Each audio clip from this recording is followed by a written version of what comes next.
नमस्कार श्रोताओं, शाम के ठीक 7:20 हुए हैं और ये समय है आपके अपने कार्यक्रम स्पोर्ट्स स्कैन का।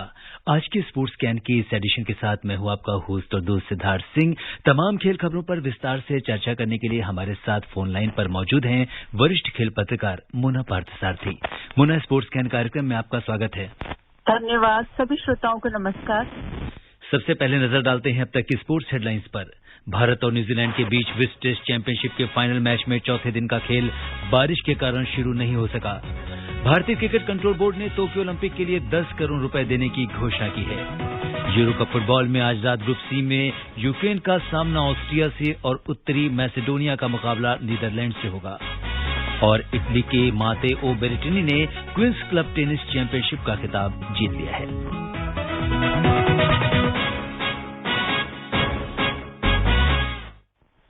और सबसे पहले बात वर्ल्ड टेस्ट चैंपियनशिप की। भारत और न्यूजीलैंड के बीच विश्व टेस्ट चैंपियनशिप के फाइनल मुकाबले के चौथे दिन भी आज बारिश के कारण मैच शुरू होने में देर हो रही है। अभी तक मैच शुरू नहीं हो सका है। न्यूजीलैंड ने आज पहली पारी में 2 विकेट पर 101 रन से आगे खेलना शुरू करेगा। और क्या कुछ रहा कल के मैच में, ये बता रही हैं अलका।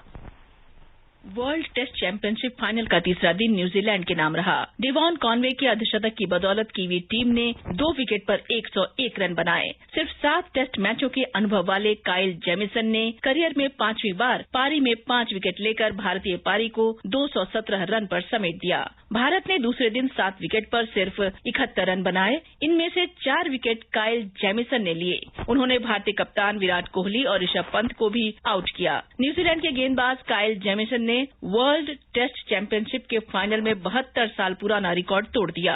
वे न्यूजीलैंड के लिए पहले 8 टेस्ट में सबसे ज्यादा विकेट लेने वाले गेंदबाज बने। इससे पहले ये रिकॉर्ड जैक कॉवी के नाम था। उन्होंने कीवी टीम के लिए अपने पहले 8 टेस्ट में 41 विकेट लिए थे। जेमिसन ने भारत के 5 खिलाड़ियों को आउट किया। इसी के साथ वे वर्ल्ड टेस्ट चैंपियनशिप में सबसे ज्यादा बार पारी में 5 विकेट लेने वाले गेंदबाज बन गए। उन्होंने जनवरी 2020 में भारत के खिलाफ टेस्ट में डेब्यू किया था। तब से लेकर अब तक उन्होंने 8 टेस्ट में 5 बार पारी में 5 विकेट लिए हैं। देखना होगा कि आज चौथे दिन मैच में क्या कुछ होता है। Alka Singh, sports scan. जी हाँ मुना, मैच बारिश के कारण शुरू नहीं हो सका है। और पहले दिन को अगर हम देखें तो पहला दिन भी मैच नहीं हुआ था बारिश की वजह से। दूसरे और तीसरे दिन रोशनी को लेकर काफी परेशानी आई थी और आज अभी भी बारिश हो रही है। क्या कुछ कहेंगी आप? बिल्कुल, दुनिया भर के जो क्रिकेट प्रेमी है, जो टीवी के आगे नजरें गड़ाए बैठे थे, इतना महत्वपूर्ण मैच है और दुनिया की 2 शीर्ष टीमों के बीच ये पहली बार विश्व टेस्ट चैंपियनशिप फाइनल हो रहा है। और इसके मेजबान के चयन को लेकर अब काफी विवाद हो रहा है कि अगर वहां मौसम ऐसा था तो ये मैच वहां, इतना महत्वपूर्ण मैच वहां क्यों कराया जाना था। और अगर हम मैच की ही बात करें तो निश्चित तौर पर आंकड़ों को देखें, न्यूजीलैंड का पलड़ा अभी भारी नजर आ रहा है। मैच से पहले बहुत बातें हो रही थी कि भारतीय बल्लेबाजों का और न्यूजीलैंड के गेंदबाजों के बीच का मुकाबला है। तो अभी तक जहां मैच है, मुझे लगता है कि न्यूजीलैंड के गेंदबाज भारी पड़े हैं, क्योंकि आप खुद देखिए भारत के बैटिंग लाइनअप में कोई भी अर्धशतक नहीं बना पाया। मैच का पहला अर्धशतक डेवॉन कॉनवे जैसे नए खिलाड़ी ने बनाया है। और काइल जेमिसन को देखिए, सिर्फ 7 टेस्ट का जिनके पास अनुभव है और पूरी भारतीय पारी को जिस तरह से उन्होंने नेस्तनाबूद कर दिया, 5 विकेट लिए और भारत ने 71 रन के भीतर 7 विकेट गवा दिए। तो कहीं न कहीं मुझे लगता है कि एक बढ़त न्यूजीलैंड को हासिल है। और अभी केन विलियमसन क्रीज पर है, जो न्यूजीलैंड के राहुल द्रविड़ साबित हो सकते हैं, होते आए हैं। तो अगर मैच होता है तो मुझे लगता है कि न्यूजीलैंड का पलड़ा जरूर भारी रहेगा, क्योंकि उसके भारतीय गेंदबाजों को भी उस तरह से सीम और स्विंग नहीं मिल पाई है जैसे न्यूजीलैंड के गेंदबाजों को मिली थी। और उसी का नतीजा है कि विराट और अजिंक्य ने जब कल शुरू किया खेलना और प्रॉमिसिंग लग रहे थे, लेकिन विराट अपने स्कोर में इजाफा नहीं कर पाया और उसी स्कोर पर आउट हो गए। तो जब आपका सबसे भरोसेमंद बल्लेबाज और सबसे अनुभवी बल्लेबाज ही इन गेंदबाजों का सामना नहीं कर पा रहा है, तो आप अंदाजा लगा सकते हैं ऋषभ पंत ने और अजिंक्य रहाणे ने तो एक तरह से अपने विकेट गवा ही दिए, फेंक दिए जिसको कहते हैं। तो कहीं भारतीयों की भी गलतियां रही और न्यूजीलैंड की गेंदबाजी की वाकई तारीफ करनी होगी। जी हाँ, और अभी भी साउथहैम्पटन में बारिश हो रही है, मैच में देरी है। अब मुन्ना, आपको क्या लगता है कि अगर आज का खेल नहीं होता है तो फिर क्या होगा? देखिए, मुझे तो पूरा लगता है कि ये मैच ड्रॉ की ओर बढ़ता नजर आ रहा है, क्योंकि मौसम विभाग ने सिर्फ 5 दिन ही नहीं बल्कि जो एक रिजर्व का दिन रखा गया है, छठा दिन, उस दिन भी कयास यही है कि उस दिन भी मौसम साफ नहीं रहेगा।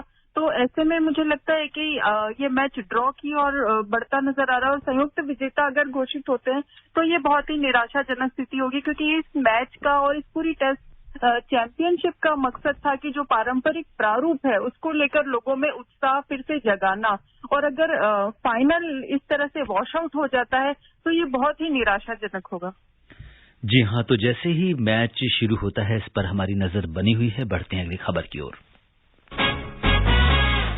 दक्षिण अफ्रीका के साथ दूसरे टेस्ट मैच के चौथे दिन वेस्टइंडीज बिना किसी नुकसान के 15 रन से आगे खेलना शुरू करेगा। कीरन पोवेल 9 और कप्तान क्रैग ब्रैथवेट 5 रन बनाकर क्रीज पर हैं।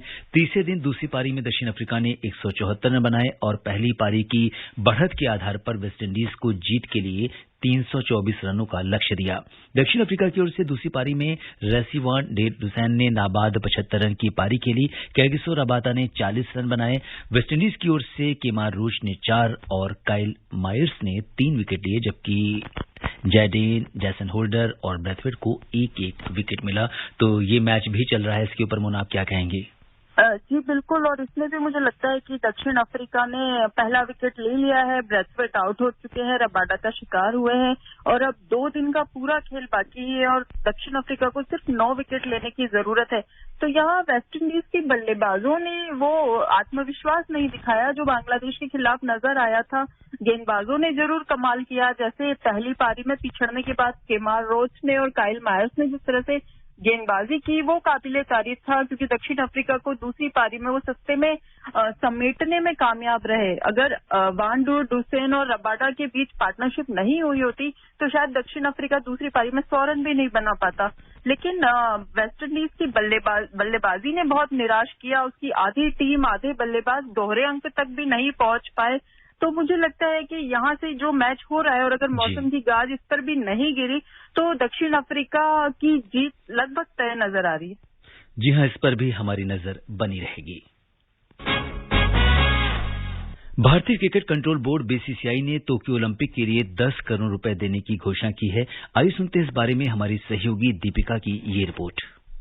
भारतीय क्रिकेट बोर्ड ने भारतीय ओलंपिक संघ और खेल मंत्रालय के अनुरोध पर टोक्यो ओलंपिक के लिए 10 करोड़ रुपए देने की घोषणा की है। बीसीसीआई की आपात शीर्ष परिषद बैठक में अध्यक्ष सौरव गांगुली और सचिव जय शाह भी शामिल थे और बोर्ड ने भारतीय खिलाड़ियों की हर तरह से मदद करने का फैसला किया। आईओए और खेल मंत्रालय के अनुरोध के बाद बीसीसीआई की शीर्ष परिषद ने ये फैसला किया, जिसके लिए 10 करोड़ रुपए की आर्थिक मदद की जाएगी। बीसीसीआई के वरिष्ठ अधिकारी ने बताया कि इस कोष का उपयोग टोक्यो ओलंपिक के लिए क्वालिफाई करने वाले हमारे शीर्ष खिलाड़ियों की तैयारियों और अन्य उद्देश्यों के लिए किया जाएगा। खेल मंत्रालय और भारतीय ओलंपिक संघ से बात करने के बाद भुगतान का तरीका तय किया जाएगा। Deepika Sharma, sports can. जी हाँ, जिस तरीके से ओलंपिक शुरू होने में कुछ ही दिन 31 दिन रह गए हैं, तो मुना इस बीच बीसीसीआई की इस पहल पर आप क्या कहेंगे? जी, बहुत ही उत्साहवर्धक पहल है ये, और ये पहली बार नहीं है जब ओलंपिक खेलों के लिए बीसीसीआई ने अपने कोष खोले हैं। इससे पहले भी हो चुका है, और अभी जो की परिस्थितियां ऐसी है कि ली निंग से और जो किट स्पॉन्सर था उससे जन भावनाओं का सम्मान करते हुए नाता तोड़ लिया गया था एंड टाइम पे। तो जरूरत थी और भारतीय ओलंपिक संघ ने और खेल मंत्रालय ने अनुरोध किया था और बीसीसीआई ने उसे स्वीकार करते हुए इसे मंजूरी दी है। और हमारे, जैसे कि आप जानते ही हैं, अधिकांश खिलाड़ी विदेश में इस समय अभ्यास कर रहे हैं।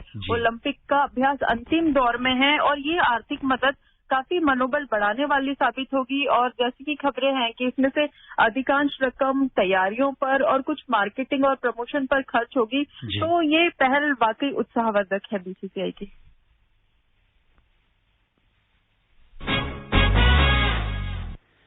और टोक्यो ओलंपिक की ही बात करते हैं। आकाशवाणी समाचार द्वारा जारी विशेष श्रृंखला में हम आज बात करेंगे जूडो में ओलंपिक कोटा हासिल कर देश का गौरव बढ़ाने वाली खिलाड़ी सुशीला देवी की। जूडो पहली बार 1964 के टोक्यो ओलंपिक का हिस्सा बना और महिलाओं को 1992 में पदक का हिस्सेदार बनाया गया।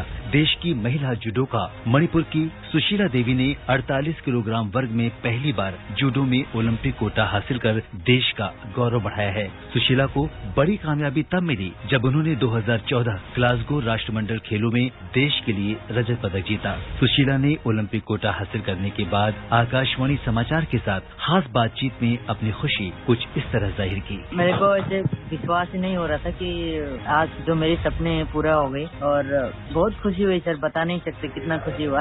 सुशीला ने अब तक के अपने जूडो के सफर को बताया। जूडो मैंने 2003 में मणिपुर में स्टार्ट किया था, कुमलनपक साई हॉस्टल में देवेन सर और सावित्री मैम के साथ। उसके बाद मैं पटियाला में आ गई जीवन शर्मा सर के साथ। मैं 2009 से अभी तक सर की साथ ही है और अभी JSW वालों ने भी मुझे स्पॉन्सर किया है और उनसे भी बहुत मदद मिली और साई टॉप से भी। जर्नी के बारे में तो सर क्या बताऊं, बहुत ओलंपिक के लिए तो हमने बहुत स्ट्रगल किया है सर, बता नहीं सकते कितना स्ट्रगल किया है, बहुत ही मुश्किल था मेरे लिए। सुशीला ने ओलंपिक की तैयारियों को लेकर आकाशवाणी समाचार को बताया। मुझे पूरा विश्वास है कि हम मेडल देंगे और अच्छा होगा और जूडो के लिए। सुशीला ने बताया कि सरकार की टॉप्स स्कीम से किस तरह उन्हें प्रशिक्षण में मदद मिली। सर इससे बोलूं तो मैं पूरा टॉप टीम को और साई को मैं थैंक यू कहना चाहूंगा दिल से। इन्होंने बहुत मदद की है हमारी और इनकी मदद के बिना हम यहाँ तक आज जो बैठे हैं, हम ट्रेनिंग के लिए आ रहे हैं, कॉम्पिटिशन जा रहे हैं और क्वालिफाई कर पा रहे हैं, इनके बिना नहीं शायद नहीं कर सकते हम। उन्होंने बहुत हमारी मदद की है सर, इसलिए थैंक यू कहना चाहूंगा पूरा। सुशीला ने अपने संदेश में कहा, सर मैं सबको ये कहना चाहती हूँ, सब जुडोकास को, कि कभी भी कुछ भी करे हम दिल से करना है और किसी से भी डरना नहीं है, हिम्मत ना हारे कभी, ये कहना चाहता हूँ। पूरे देश की शुभकामनाएं सुशीला देवी के साथ हैं और उम्मीद है कि टोक्यो ओलंपिक में सर्वश्रेष्ठ प्रदर्शन कर वो भारत के लिए पदक पक्का करेंगी।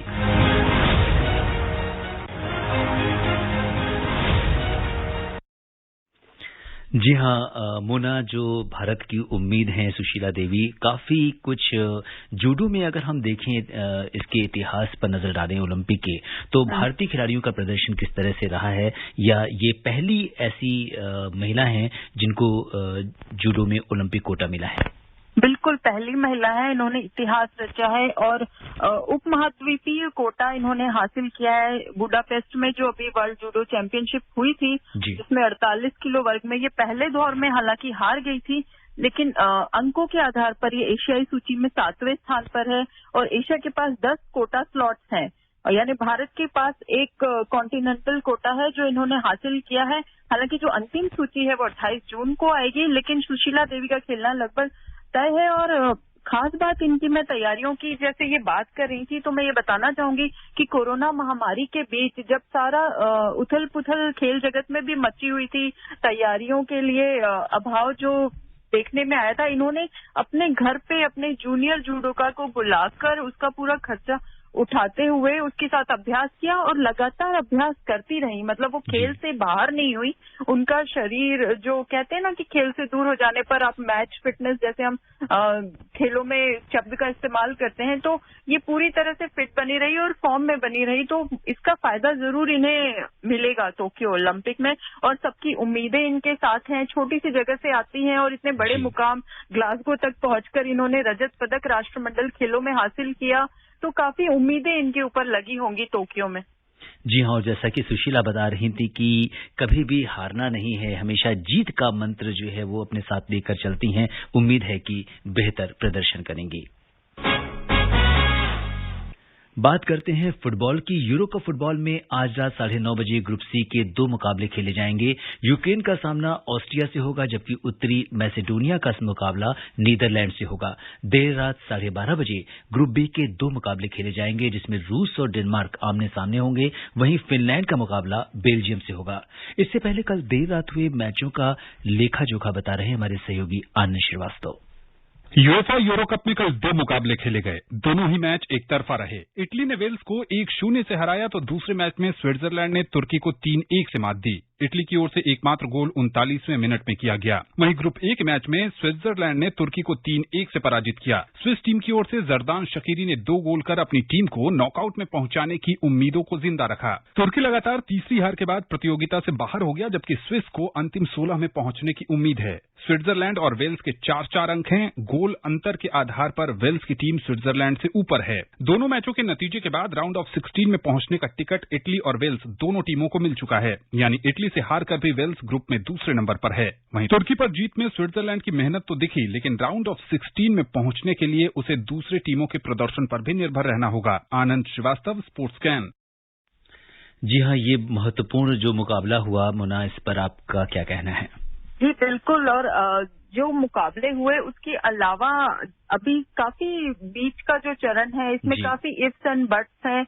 अभी काफी उतार चढ़ाव आने हैं। और आज के मुकाबलों की जो आप बात कर रहे थे, जैसे यूक्रेन और ऑस्ट्रिया का मुकाबला है, दोनों टीमों ने पहली बार क्वालिफाई किया है। और यूक्रेन के लिए अगर ड्रॉ भी होता है तो ये काफी होगा आगे बढ़ने के लिए, लेकिन यहाँ उन्हें अपने डिफेंडर की कमी खलेगी, डेनिस पोपोव की, जो काफी अनुभवी हैं और चोटिल हो गए थे, ये मैच नहीं खेल पाएंगे।